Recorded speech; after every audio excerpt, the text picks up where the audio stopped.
El sendero del amor. Nicholas Sparks, capítulo 18. Recuerdo que empecé a gritar antes incluso de que el coche se detuviera. Por supuesto, también recuerdo el impacto, la sacudida del volante y el nauseabundo ruido sordo. Pero lo que recuerdo con más claridad son mis propios gritos en el interior del coche, que resonaban contra las ventanas cerradas y parecía que iba a romperme los oídos, y que se prolongaron hasta que apagué el motor y fui capaz por fin de abrir la puerta. Mis gritos se transformaron en una oración imbuida de pánico. Solo recuerdo que no paraba de decir no, no, no. Casi no podía respirar, pero corrí hasta la parte delantera del coche. No vi ninguna abolladura. Mi coche, como ya dije antes, era un modelo antiguo, con una estructura capaz de resistir mejor los impactos que los coches que se fabrican ahora. Pero no vi el cuerpo. Tuve el repentino presentimiento de que le había pasado por encima, de que lo encontraría atascado bajo el chasis. Al imaginar aquella horrible visión, se me encogió el estómago. Debo decir que no soy la clase de persona que se pone nerviosa fácilmente. A menudo la gente hace comentarios sobre mi autocontrol, pero confieso que en ese momento apoyé mis manos en las rodillas y estuve a punto de vomitar. Cuando superé aquella sensación, me obligué a mí mismo a mirar abajo del coche, pero no vi nada. Corrí de un lado a otro buscándola, pero no encontré su cuerpo enseguida, y tuve la extraña sensación de que tal vez me había equivocado y que la imaginación me había jugado una mala pasada. Empecé a correr de un lado a otro de la carretera, deseando que, contra todo pronóstico, solo la hubiera rozado, y confiado en que tal vez simplemente yaciera inconsciente. Miré detrás del coche en vano, y entonces supe dónde debía estar. Mientras mi estómago volvía a retorcerse, observé detenidamente el espacio delante de mi coche. Todavía tenía los faros encendidos. Di unos cuantos pasos vacilantes hacia adelante. Entonces la vi en la cuneta a unos 20 metros. Me debatí entre correr a la casa más próxima y llamar a una ambulancia o acudir donde estaba. En ese momento me pareció que lo correcto era ir hacia ella. Al irme acercando, me encontré andando cada vez más despacio, como si de ese modo pudiera cambiar algo. Enseguida me percaté de que su cuerpo yacía en una postura antinatural. Tenía una pierna doblada, como si estuviera cruzada sobre el muslo. La rodilla estaba girada en un ángulo imposible y el pie miraba hacia el lado contrario. Un brazo estaba comprimido bajo el torso, el otro por encima de la cabeza. Estaba boca arriba. Tenía los ojos abiertos. Recuerdo, en un primer momento, no asimilé el hecho de que estaba muerta, pero enseguida me di cuenta de que había algo anormal en sus ojos vidriosos. Parecían falsos, como una caricatura del aspecto real de unos ojos humanos, como los ojos de un maniquí en un escaparate.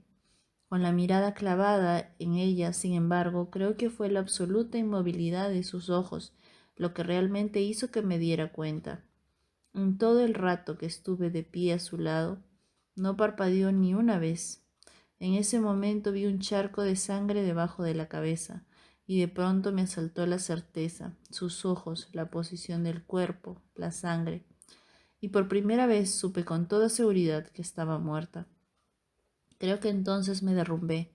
No recuerdo haber tomado la decisión consciente de acercarme a ella, pero eso es justo lo que hice inmediatamente después. Llevé mi cabeza hacia su pecho, luego puse mi oído sobre su boca y le tomé el pulso. Busqué la mínima señal de vida, algo que me instara a actuar de algún modo. Nada. Más tarde la autopista revelaría que murió instantáneamente, tal como informaron los diarios. Lo comento porque quiero dejar claro que estoy diciendo la verdad. Missy Ryan no habría tenido ninguna oportunidad, independientemente de cómo había actuado después del accidente. No sé cuánto tiempo permanecí a su lado, pero seguro que no fue mucho rato. Recuerdo que regresé al coche tambaleando y me abrí al maletero. Cogí una manta y cubrí su cuerpo. En ese momento me pareció que eso era lo que debía hacer. Charlie pensó que intentaba pedirle perdón, mirándolo con perspectiva. Creo que había algo de eso en aquel gesto, pero también lo hice simplemente porque no quería que nadie la viera como yo la vi. Así que la tapé con la manta, como si pudiera tapar mi propio pecado. A partir de ese momento mis recuerdos son borrosos. Lo siguiente de lo que me acuerdo es que subí al coche para volver a casa. La verdad es que no encuentro ninguna justificación, salvo que no podía pensar con claridad. Si me ocurriera lo mismo ahora, sabiendo lo que sé, habría actuado diferente. Habría corrido hacia la casa más próxima para avisar a la policía, pero por algún motivo aquella noche no lo hice, y sin embargo no creo que mi intención fuera encubrir lo que había hecho. En ese momento seguro que no. Al mirar atrás para intentar comprenderlo, creo que fui a casa porque era el lugar en el que necesitaba estar, como una polilla que se sienta atraída hacia la luz del porche. Creía que no tenía elección, simplemente reaccioné así ante aquella situación. Al llegar a casa tampoco hice lo que debía. Solo recuerdo que nunca me había sentido tan cansado en toda mi vida. En lugar de hacer la llamada que debía, simplemente fui a la cama y me puse a dormir. Lo siguiente que recuerdo es que ya era de día. Algo tan terrible en el momento de despertar, cuando el subconsciente sabe que ha pasado algo terrible, pero los recuerdos todavía no han regresado a su totalidad. Eso es lo que sentí en cuanto parpadeé y abrí los ojos. Era como si no pudiera respirar, como si me hubieran obligado a expulsar todo el aire. Pero en cuanto expiré de nuevo, todo volvió a aflorar otra vez. La conducción, el impacto, el aspecto de Missy cuando la encontré. Me llevé las manos a la cara, sin querer creerlo. Recuerdo que mi corazón empezó a latir con fuerza y que recé fervormente para que todo aquello no hubiera sido más que una pesadilla.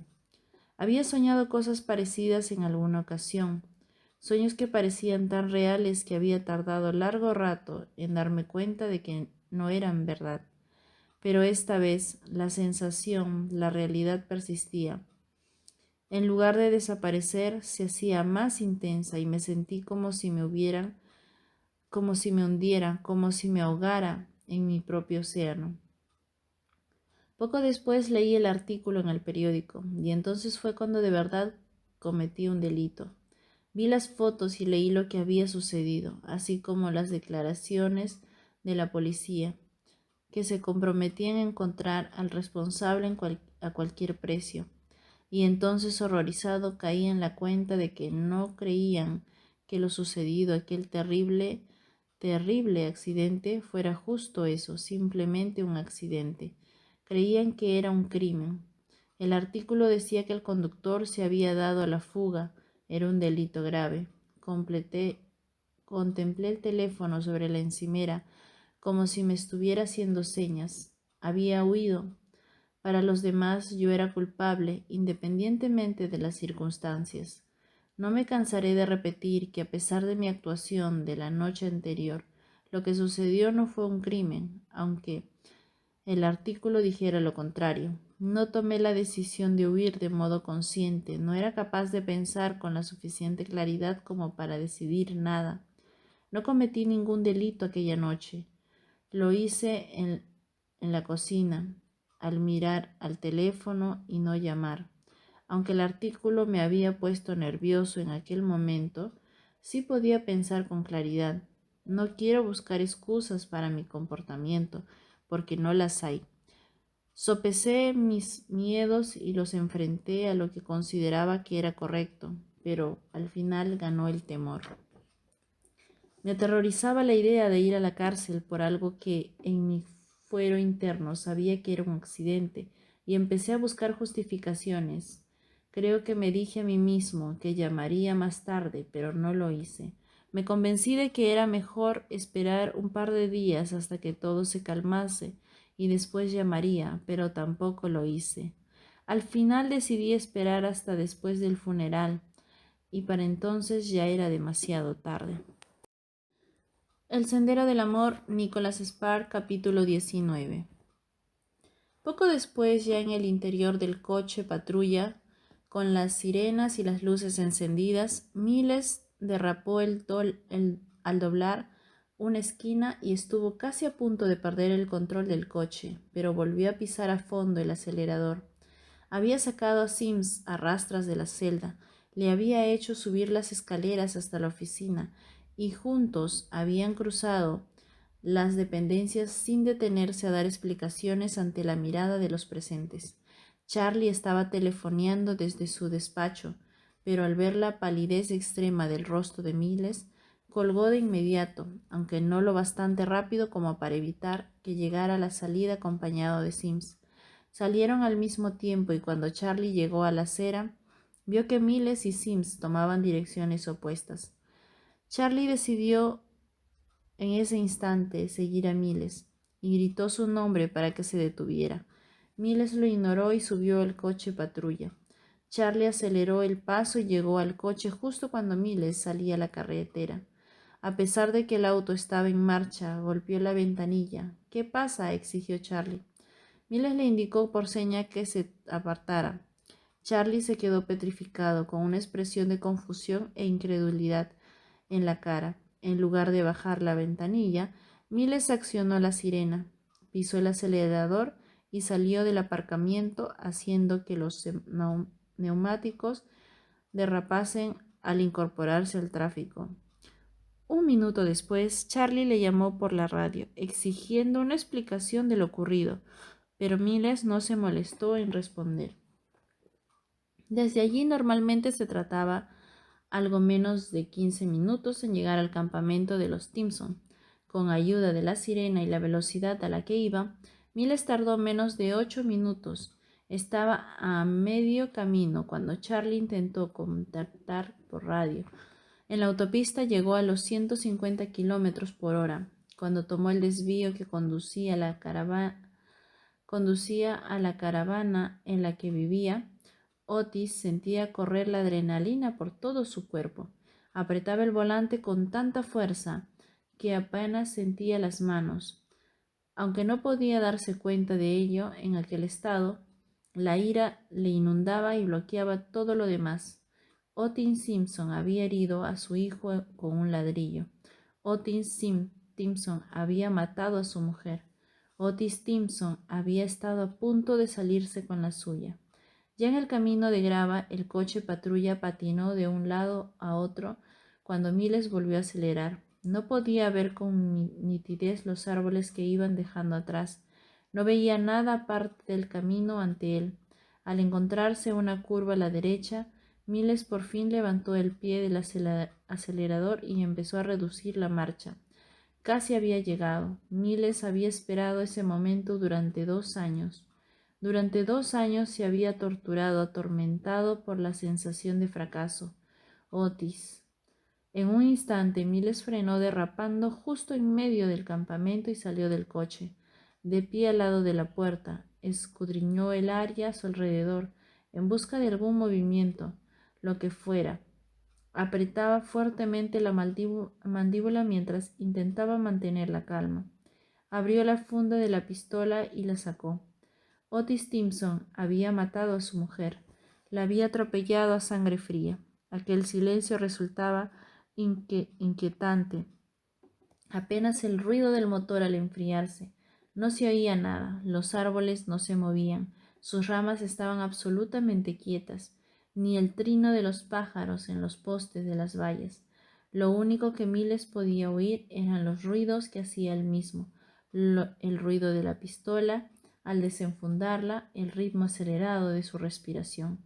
Hacía frío, el aire era fresco y no había ni una nube, un cielo de primavera en un día de invierno.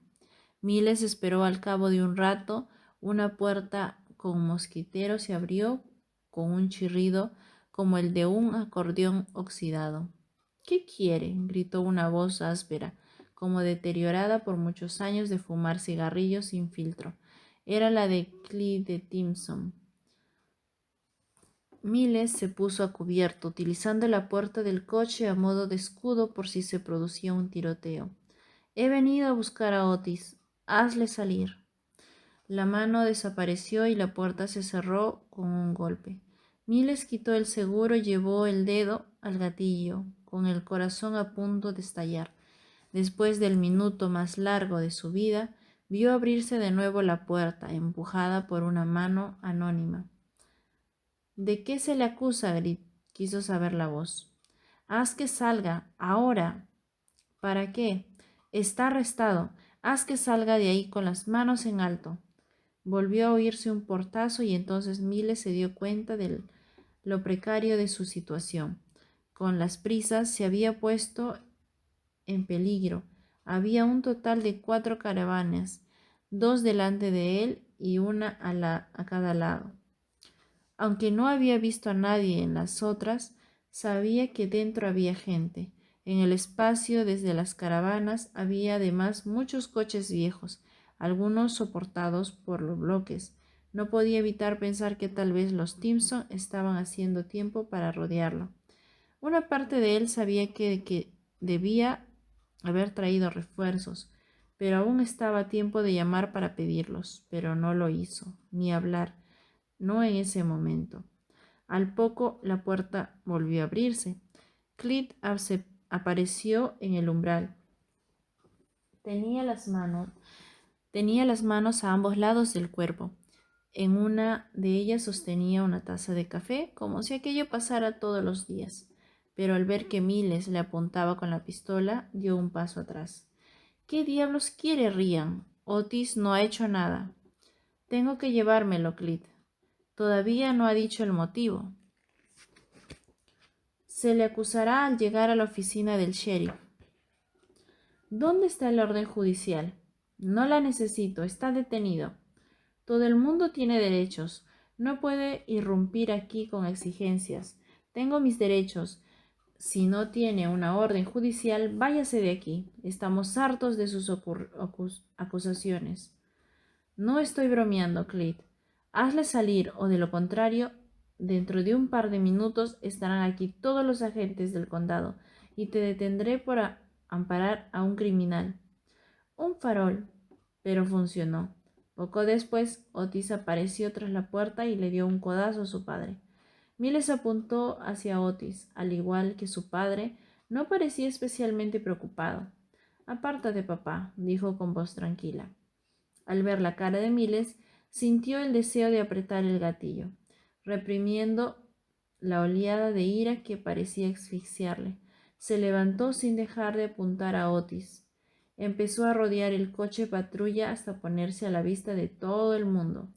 —¡Sal de ahí! Quiero que te eches al suelo.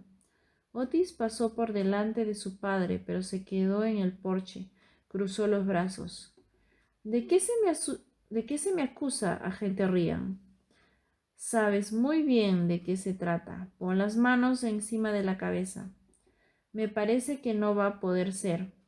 A pesar del potencial peligro que de repente parecía no importarle lo más mínimo, Miles siguió acercándose a la casa, apuntando a todo momento a Otis.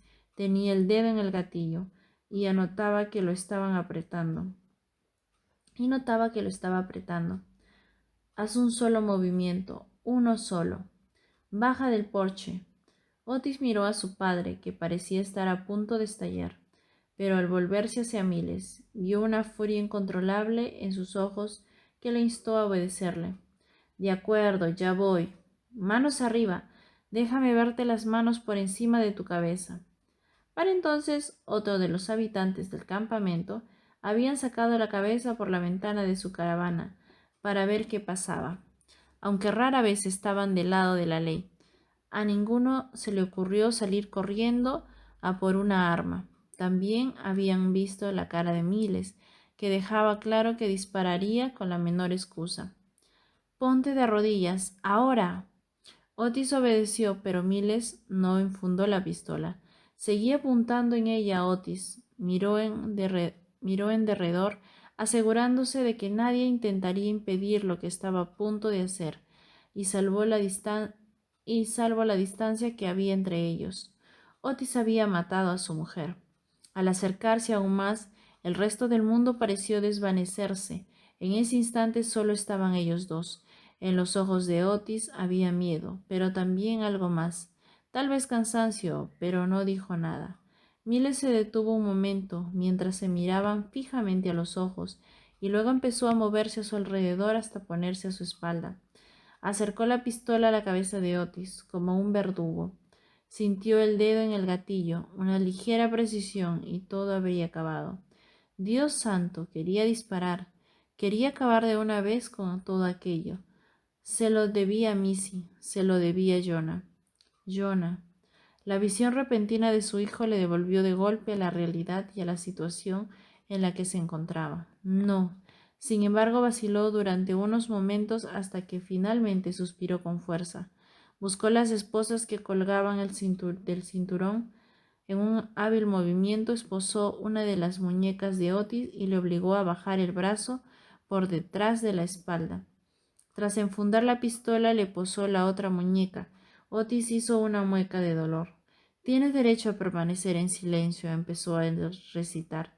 Y Clit, que todavía estaba como petrificado, de repente estalló, como un hormiguero cuando alguien pisa la entrada.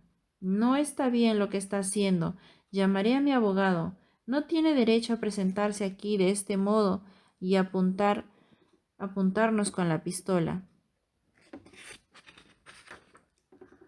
Siguió gritando hasta mucho después de que Miles hubiera acabado de recitar los derechos contemplados en la advertencia Miranda. Miles empujó a Otis hacia el asiento trasero del coche. Ni Miles ni Otis dijeron una palabra hasta llegar a la autopista. Miles tenía los ojos clavados en la carretera. A pesar de que llevaba a Otis detenido, ni siquiera quería echar un vistazo por el retrovisor por miedo a lo que pudiera llegar a hacerle. Había deseado matarlo. Dios sabía que eso era lo que de verdad deseaba. Si alguien del campamento hubiera hecho el menor movimiento en falso, lo habría hecho. Pero eso habría estado mal, y además no has llevado bien la detención. ¿Cuántas normativas has infringido? Media docena. Había soltado a Sims, no había llevado una orden judicial, había ignorado a Charlie, no había pedido ayuda, había desenfundado la pistola a la primera y se la había puesto a Otis en la cabeza. Iba a caerle una gorda por aquello, y no solo por parte de Charlie, también estaba Hathaway Wellman. Mientras pensaba en ello, veía pasar y desaparecer las líneas discontinuas amarillas. No me importa, Otis irá a la cárcel. Me da igual lo que me pase a mí. Otis se pudrirá en prisión y pagará por los 2 años que me ha hecho sufrir. ¿Por qué me ha detenido esta vez?, preguntó Otis en un tono neutro. Calla la boca, respondió Miles. Tengo derecho a saber de qué se me acusa. Miles se volvió hacia él, reprimiendo la ira que le invadió al oír su voz. Al no obtener respuesta, Otis prosiguió con una calma sorprendente. Le diré un pequeño secreto. Sabía que no iba a disparar. No podía hacerlo.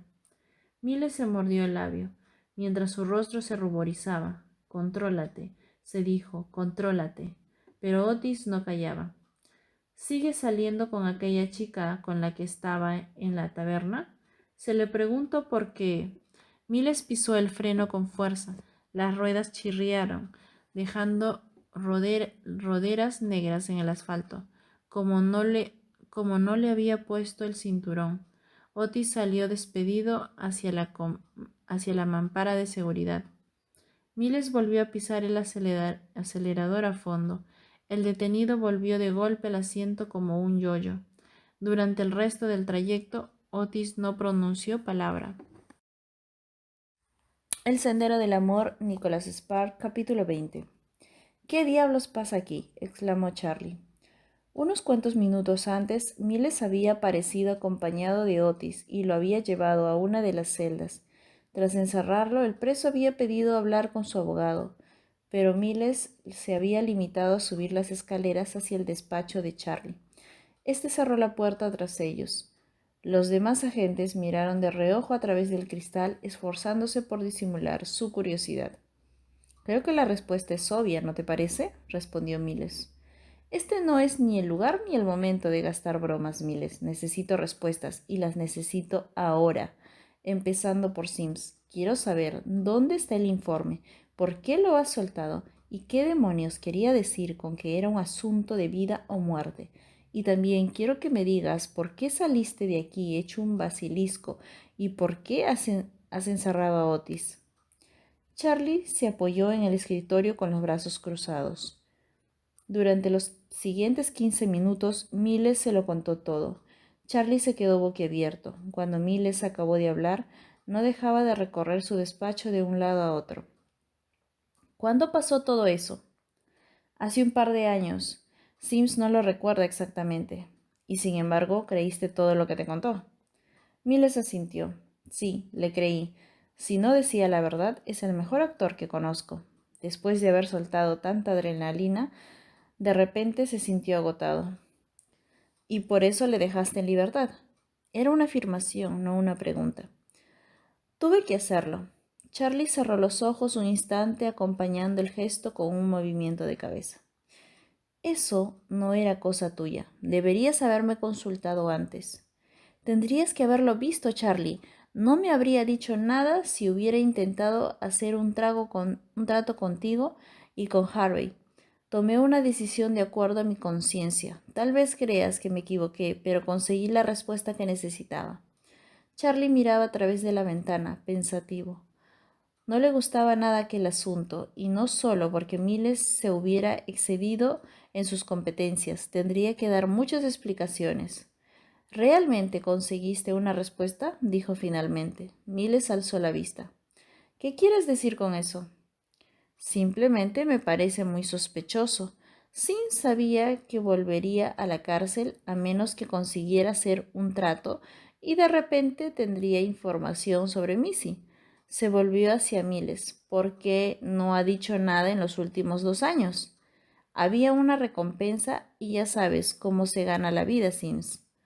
¿Por qué no había hablado antes? Miles no había pensado en ello. No lo sé, quizás tenía miedo. Charlie desvió la mirada hacia el suelo. O quizás te está mintiendo. Miles pareció leerle la mente a Charlie. Oye, hablaremos con Ian Gitling. Si corrobora su versión, podríamos llegar a un acuerdo para que testifique. Charlie guardó silencio. En vaya lío nos hemos metido. Arruinó mi vida, Charlie. Sims ha dicho que Otis dijo que arruinó tu vida. Hay una gran diferencia, Miles. Ya sabes que tengo asuntos pendientes con Otis. Charlie se volvió hacia Miles mientras levantaba las manos.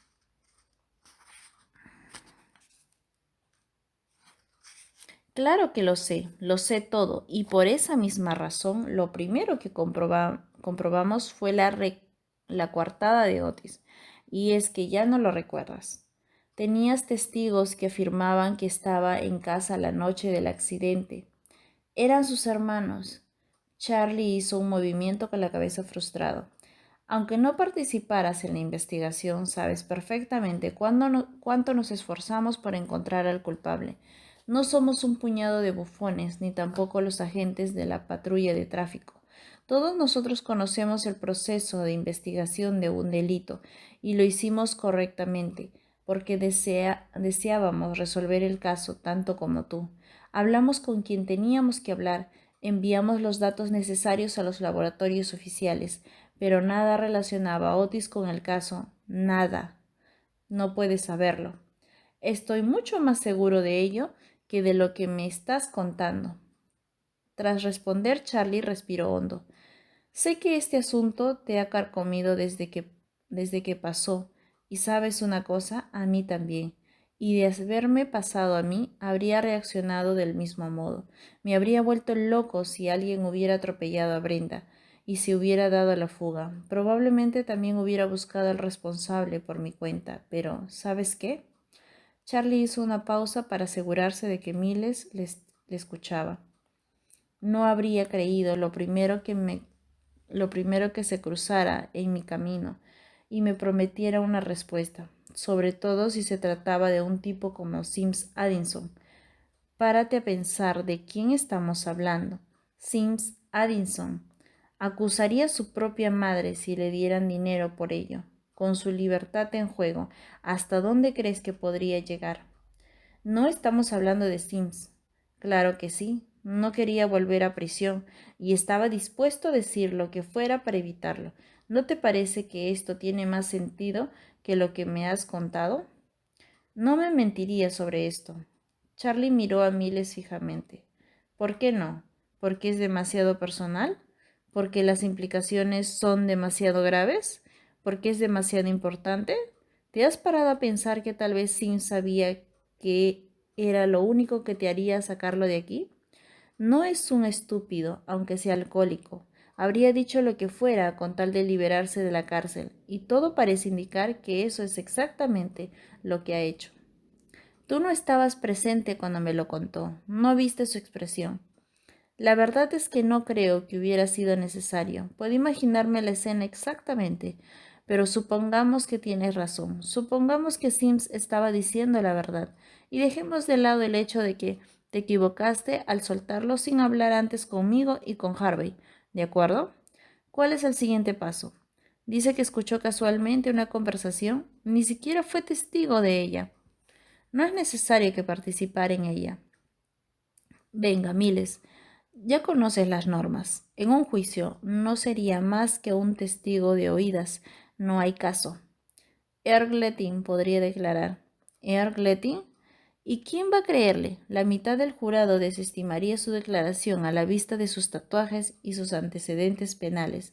Estoy seguro de que aceptaría un trato, pero precisamente por eso perdería la credibilidad del resto del jurado. Hizo una pausa. Pero además, olvidas algo importante, Miles. ¿A qué te refieres? ¿Y si él no confirma esa conversación? Lo hará. ¿Y si no lo hace? Entonces tendremos que conseguir que Otis confiese. ¿Crees que lo hará? Confesará. ¿Estás insinuando que confesará si le presionamos lo suficiente? Miles se puso en pie, dando a entender que quería dar por finalizada la conversación. Escucha, Charlie. Otis mató a Missy. Es así de simple. Tal vez no quieras creerlo, pero es posible que algo se os pasara por alto, y esta vez te aseguro que no voy a permitir que se escape. Mientras se dirigía a la puerta, añadió, ahora tengo que interrogar al detenido. Charlie cerró la puerta con un rápido movimiento. Me parece que no va a poder ser, Miles. Ahora mismo creo que lo mejor será que te quedes al margen durante un tiempo. ¿Al margen? Sí, quédate al margen. Es una orden. Yo me ocuparé de ello. Estamos hablando de Missy, Charlie.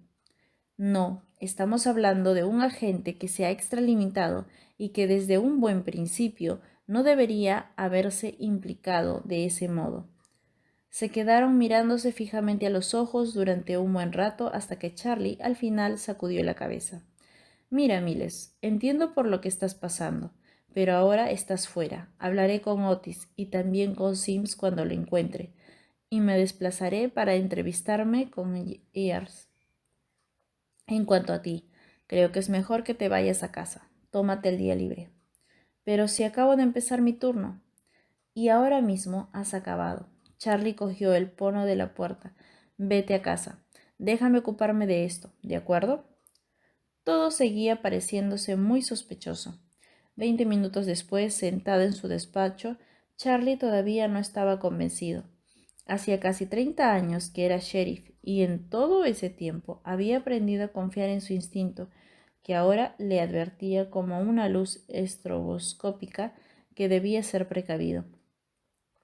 En esos momentos ni siquiera sabía por dónde empezar, seguramente por Otis Simpson, que se encontraba abajo en una celda, pero en realidad quería hablar antes con Sims. Miles había dicho que estaba seguro de que Sims decía la verdad, pero a Charlie eso no le bastaba, sobre todo ahora y teniendo en cuenta las circunstancias y que se trataba de Missy. Charlie había presenciado de primera mano el sufrimiento de Miles tras la muerte de Missy. Estaban tan enamorados como dos adolescentes que no podían quitarse los ojos y las manos de encima. Siempre se estaban abrazando y besando, caminaban cogidos de la mano y se lanzaban miradas seductoras. Era como si nadie se hubiera molestado en advertirlos de que el matrimonio era un asunto difícil. Su relación ni siquiera cambió al nacer Jonah. Brenda solía bromear diciendo que Miles y Missy probablemente seguirían coqueteando al cabo de 50 años en la residencia de ancianos.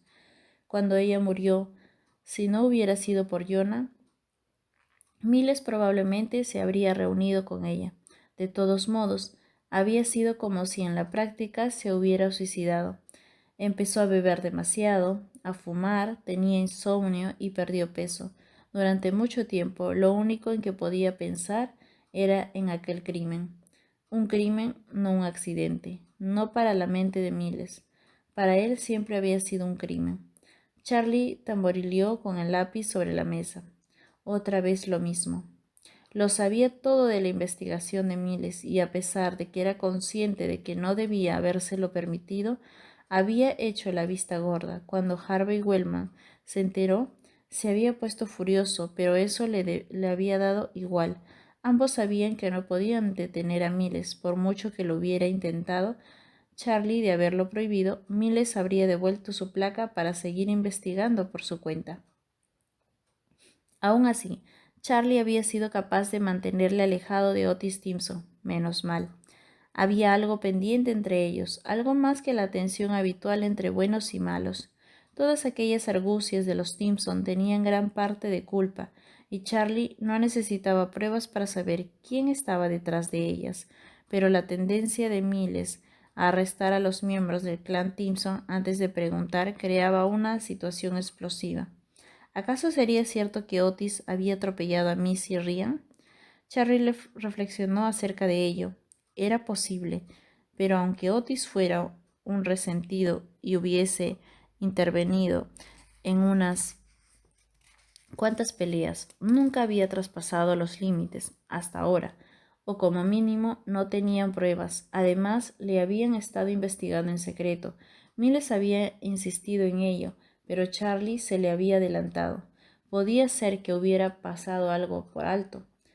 Fiel a su costumbre, cogió un cuaderno y empezó a garabatear sus ideas, intentando ceñirse a los hechos.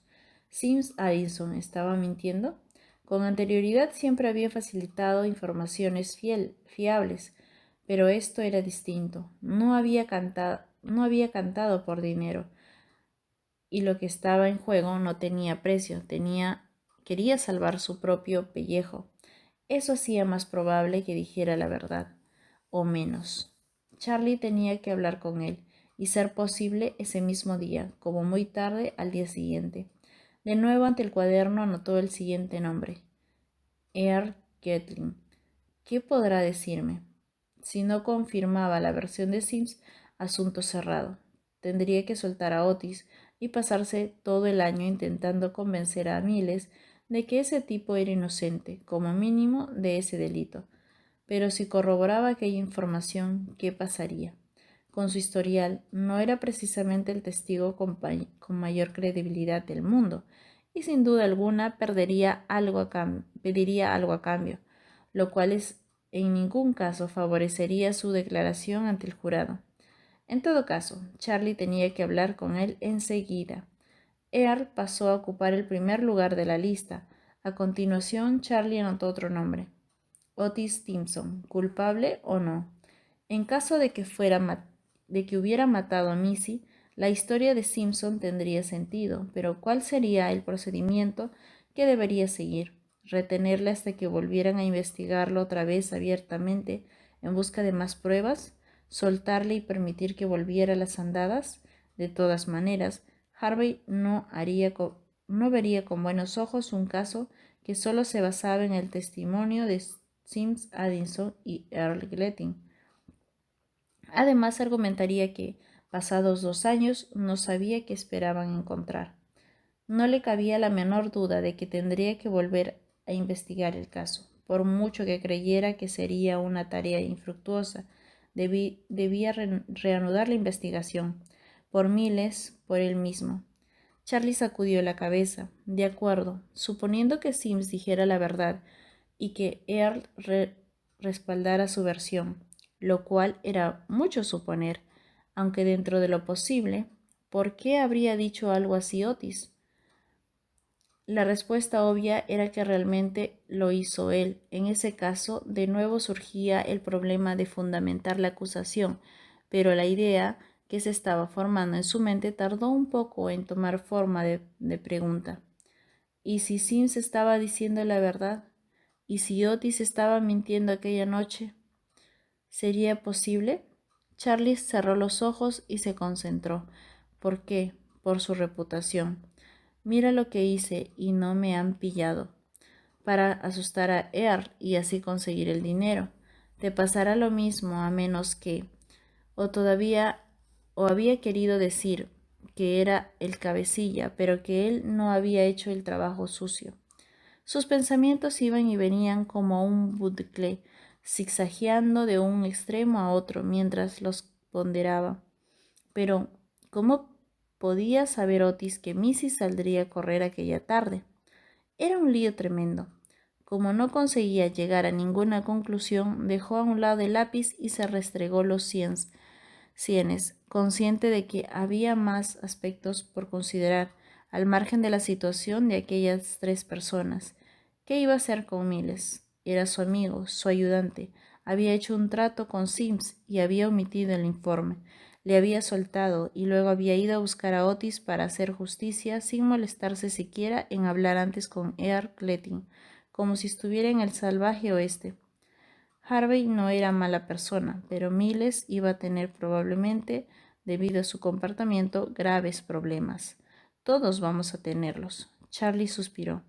Maggie llamó a su secretaria en voz alta. La secretaria asomó la cabeza por la puerta del despacho. Era una mujer rolliza y acarnosa que llevaba trabajando allí casi tanto tiempo como Charlie y sabía todo lo que se cosía en el departamento. Se preguntó si habría estado escuchando a escondidas. Joe Hendricks sigue siendo el alcaide de Halley. Creo que ahora es Tom Vermont. Es cierto, asintió Charlie recordando que lo había leído en algún sitio. ¿Podrías conseguirme su número de teléfono? Enseguida, voy a buscarlo. Está en la agenda de mi escritorio. Regresó al cabo de menos de un minuto. Cuando Charlie cogió la nota con el número, al ver cómo la miraba, decidió esperar un instante por si quería hablar de ello. Pero Charlie no dijo nada. Le costó casi 10 minutos conseguir que Tom Vermont se pusiera al teléfono. Earl Cletting. Sí, ¿sigue aquí?, respondió Vermont. Charlie seguía haciendo garabatos en su papel. Tengo que hablar con él. Es un asunto oficial. Podríamos llamarlo así. Por mi parte no hay problema. ¿Cuándo pensabas venir? ¿Podría ser esta tarde? ¿Tan pronto? Debe ser algo grave. Pues sí. De acuerdo, informaré de tu visita. ¿A qué hora crees que puedes estar aquí? Charlie miró el reloj. Eran las 11 pasadas. Si se soltaba la comida, llegaría a primera hora de la tarde. Hacia las 2. Bien, supongo que necesitarás un lugar para hablar a solas con él, si fuera posible. Claro, nos vemos entonces. Charlie colgó. Cuando iba a coger la chaqueta, Maggie se asomó al despacho. ¿Vas para allá? Tengo que ir, dijo Charlie. Oye, mientras hablabas por teléfono, ha llamado Turgan Jones. Necesita hablar contigo. Era el abogado de Otis Simpson. Charlie sacudió la cabeza.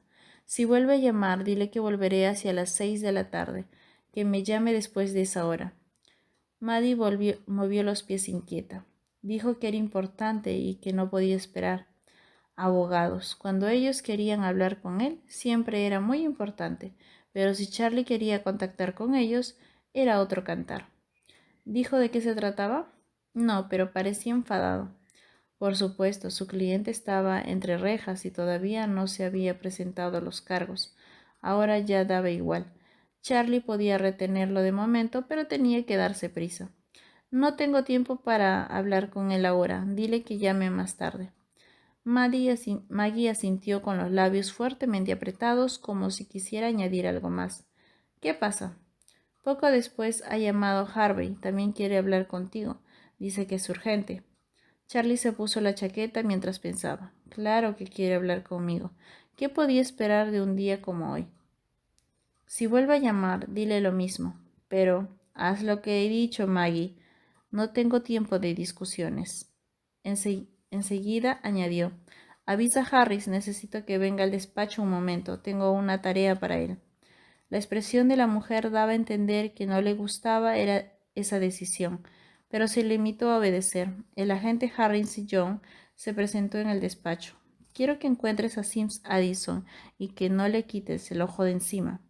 Harris parecía no estar seguro de cuál era su misión. ¿Debo arrestarlo? No, solo quiero que averigües dónde está y que lo vigiles sin que él se dé cuenta. ¿Cuánto tiempo? Volveré hacia las 6, así que por lo menos hasta entonces. A las 6 acaba mi turno. Ya lo sé. ¿Qué debo hacer si me avisan de otra urgencia y tengo que irme? No lo hagas. Hoy tu misión es Sims. Llamaré para que venga otro agente a sustituirte. ¿Todo el día? Charlie le guiñó un ojo a sabiendas de que Harris se aburriría como una ostra. Exactamente. ¿No te parece que ser agente de la ley es apasionante? Tras abordar el despacho de Charlie, Tras abandonar el despacho de Charlie, Miles no volvió a casa. Empezó a dar vueltas sin rumbo, fijo por la ciudad, dibujando un circuito al azar hasta cruzar todo Newburgh. No estaba concentrado en la ruta que seguía, sino que se dejó llevar por sus instintos, y muy pronto se encontró ante el arco de piedra del cementerio de Cedar Grove. Aparcó el coche y salió para abrirse camino entre las lápidas, hacia la tumba de Missy. Había un ramo de flores apoyado en la pequeña losa de piedra. Ya estaban secas y marchitas, como si llevaran allí un par de semanas. Cuando Miles iba al cementerio, siempre había flores en su tumba. Nunca encontró una tarjeta, pero Miles sabía que no hacía falta. Missy seguía siendo una persona muy querida, incluso muerta. El Sendero del Amor, Nicholas Spark, capítulo 21. 2 semanas después del funeral de Missy Ryan, una mañana estaba tumbado en la cama cuando oí el trino de un pájaro en mi ventana. La había dejado abierta la noche anterior, con la esperanza de aliviar la sensación de calor y humedad. Desde el accidente dormía mal. En más de una ocasión me había levantado bañado en sudor, con las sábanas húmedas y pegajosas y la almohada empapada. Aquella mañana también, y mientras escuchaba el canto del pájaro, me invadió una oleada de efluvios, el olor dulzón a sudor y a amoníaco. Intenté ignorar al pájaro, no pensar en que se encontraba en un árbol, en el hecho de que yo seguía vivo y Missy Ryan no. Pero me resultó imposible. Estaba justo a la altura de la ventana, posado en una rama, y sus trinos eran agudos y estridentes. Parecía estar diciendo, sé quién eres y lo que hiciste. Me preguntaba cuándo vendría la policía a buscarme. Daba igual si había sido o no un accidente. El pájaro sabía que su llegada era inminente. Descubrirían el modelo de coche y quién era el propietario. Llamarían a la puerta y entrarían en casa. Oirían el trino del pájaro y sabrían que era culpable. Era ridículo, lo sé, pero en mi estado casi delirante estaba convencido de que así sería. Sabía que vendrían por mí. En mi habitación, entre las páginas de un libro escondido en un cajón, guardaba el recorte del periódico con la necrología. Los demás recortes con noticias sobre el accidente también estaban allí doblados. No era muy inteligente haberlos guardado. Si alguien abría el libro por casualidad, encontraría los recortes y sabría que había sido yo, pero la conservaba porque tenía que hacerlo. Me sentía atraído por las palabras, no como consuelo, sino para comprender mejor a quién le había arrebatado la vida que destilaban aquellas palabras, las fotografías, en mi dormitorio en esa mañana en la que aquel pájaro había acudido a mi ventana, solo había muerte. Desde el funeral había tenido pesadillas. En una de ellas, el sacerdote, que sabía lo que había hecho, me señalaba, e en mitad de la misa dejaba de hablar y echaba un vistazo a los feligreses, para después levantar lentamente el brazo y apuntar con un dedo hacia mí. Allí está el hombre que lo hizo. Todas las caras se volvían hacia mí, una tras otra, como cuando la gente hace la ola en un estadio abarrotado. Todos los rostros me miraban con expresión airada, asombrados, pero Miles y Jonah no me miraban. La iglesia estaba en silencio y todos parecían atónitos. Permanecí en mi sitio sin moverme, esperando a que Miles y Jonah por fin se volvieran para ver quién había matado a Missy, pero no lo hicieron. En otra pesadilla soñé que Missy seguía viva cuando la encontraba en la cuneta. Respiraba entrecortadamente y gemía, pero yo daba media vuelta y me alejaba. La dejaba morir. Me desperté casi hiperventilado. Me levanté de la cama de un salto y empecé a caminar por el dormitorio de arriba abajo, mientras hablaba conmigo mismo hasta que finalmente me convencí de que solo había sido un sueño. La causa de la muerte de Missy había sido un traumatismo craneal. Lo supe por el periódico. Una hemorragia cerebral. Como ya he dicho antes, no conducía rápido, pero los informes decían que al caer se había golpeado la cabeza contra una piedra que sobresalía en la cuneta. Decían que había tenido mala suerte, una posibilidad entre 1.000.000. No acababa de creérmelo. Me preguntaba si Miles sospecharía de mí al verme, si en un arrebato de inspiración divina podría adivinar que había sido yo. Pensaba que le diría si me pedía explicaciones. No creía que le importara saber que me gusta ver partidos de béisbol, no que mi color favorito es de azul, o que cuando tenía 7 años solía escabullirme para mirar las estrellas, aunque nadie habría podido imaginarlo, ni que le interesara saber que hasta el momento en que atropellé a Missy estaba seguro de que llegaría a ser alguien en la vida. No, no creo que le importara todo eso. Lo que Miles quería saber era obvio, que el asesino era moreno, tenía los ojos verdes y medía 1,80 m. Quería saber dónde podía encontrarme y cómo ocurrió. Pero, ¿le gustaría saber que fue un accidente? Que en todo caso Missy tenía más parte de culpa que yo, que de no haber salido a correr al atardecer por una carretera peligrosa, seguramente habría vuelto a casa sana y salva, que se me había echado encima. De pronto me di cuenta de que el pájaro había dejado de trinar, los árboles no se movían y pude oír el zumbido de un coche al pasar. Ya empezaba a hacer calor. Sabía que Millis y Ryan ya estaban en pie y me lo imaginé sentado en la cocina. También imaginé a John a su lado, comiendo un bol de cereales. Intenté imaginar de qué hablarían, pero en mi mente solo oía su respiración regular y el repiqueteo de la cuchara en el bol. Me llevé las manos a las sienes, intentando librarme del dolor. Las punzadas parecían venir de muy adentro y me atravesaban con furia al ritmo de los latidos de mi corazón. En mi mente vi a Missy en la carretera, con los ojos abiertos, mirándome fijamente, con la mirada perdida en la nada.